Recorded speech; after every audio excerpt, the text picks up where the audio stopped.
السلام عليكم ورحمة الله تعالى وبركاته. مرحبا متتبعينا الكرام، معكم أخوكم سعيد من قناة فوت نيوز. اليوم غنتكلموا على إزالة الغطاء ديال ملعب طنجة الكبير ابن بطوطة. نشوفوا التفاصيل ديالو فين وصلت، أشغال خارج الملعب. إيوا كتشوفوا دابا راه الأشغال راه غادية مزيان الحمد لله. الملعب راه غيكون في الوقت ديالو محدد لكأس إفريقيا اللي غتستضاف بلادنا ان شاء الله السنه الجايه في الصيف. ايوا هادشي راه غادي مزيان الحمد لله، كنتمناو الخير. وملعب الرباط تا هو راه كيتقاد مزيان وغادي مزيان الحمد لله. هانتوما كتشوفوا الاشغال فين وصلت ديال الملعب. اشغال غاديه على ما يرام، كلشي مزيان.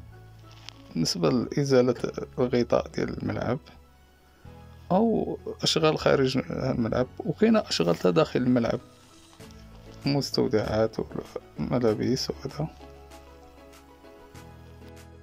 هادو الاليات ديال الهيكل الخارجي ديال الملعب ديال التغطية. حنا دابا مازال ما كاين لا تغطية لا والو، دابا كاين الاليات كي كدو الهيكل الخارجي، الصباغة والتركيب. مازال فيه التركيب حيت التغليف راه مازال ما كاين حتى شي حاجة. الشركة اللي مازال شادة التغليف مازال ما دخلاتش المعدات ديالها وهذا، حيت التغليف كيدي وقت ما بين سنة إلى سنة ونصف تغليف فيه الوقت. عاد التغليف مازال دابا ما دخلش الشركة ديالو، باقي دابا التهيئة ديال الهيكل الخارجي فقط.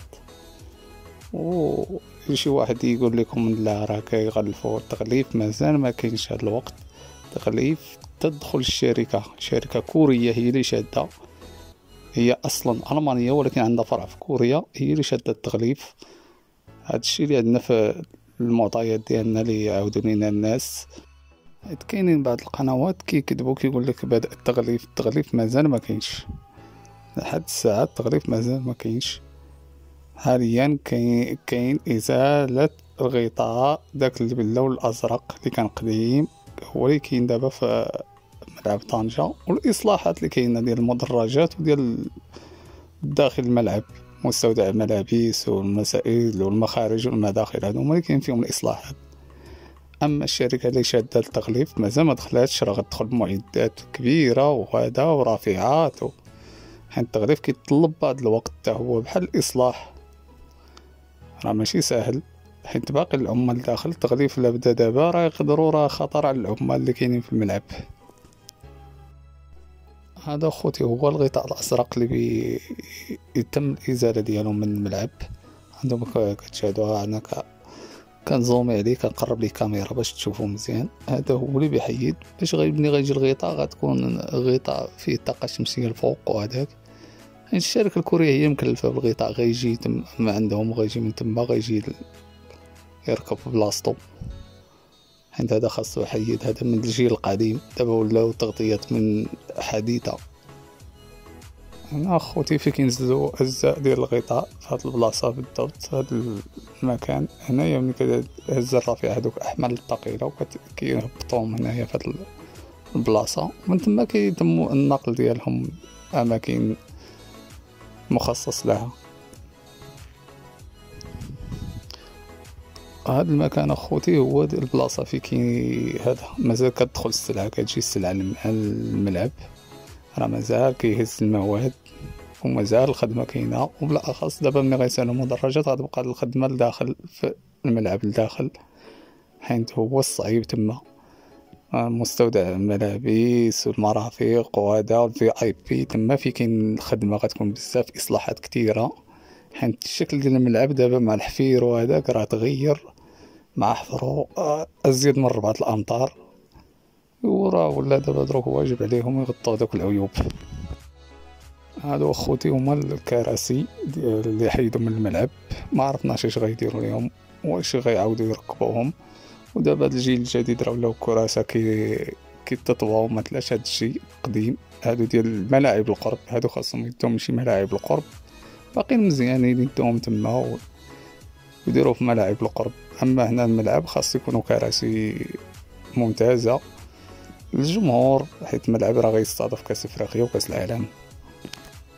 كاينين تا اصلاحات جنب ملعب طنجة. قاعة الالعاب تا هي راه فيها اصلاحات، راه كاين فيها رافعات وفيها عمال كيقادو فيها، تا هي غتولي كاملة اضواء، تا هي الاضواء كامل. جميع المرافق اللي حدا ملعب طنجة راه غيكونوا كاملين بالاضواء، حيت هي قرية رياضية. وقرية رياضية كتكون فيها بزاف ديال المنشآت، كيكون فيها ملعب كرة القدم، التنس، السباحة، مضمار ألعاب القوى. بزاف ديال المسائل كاينين في القرية الرياضية كيكونوا فيها. كنتمناو الخير بلادنا ويزيدوا القدام وإصلاحات البنية التحتية ديال المدن. انتم اخوتي كتشوفوا لي روكار كاملين تقادو ديال الصرف الصحي، هادوك راه كاملين قادوهم وغطاوهم وقادوهم ولاو مزيانين. دابا هاد الاشغال خارج الملعب ديال لي روكار راه تقادو ولاو مزيان.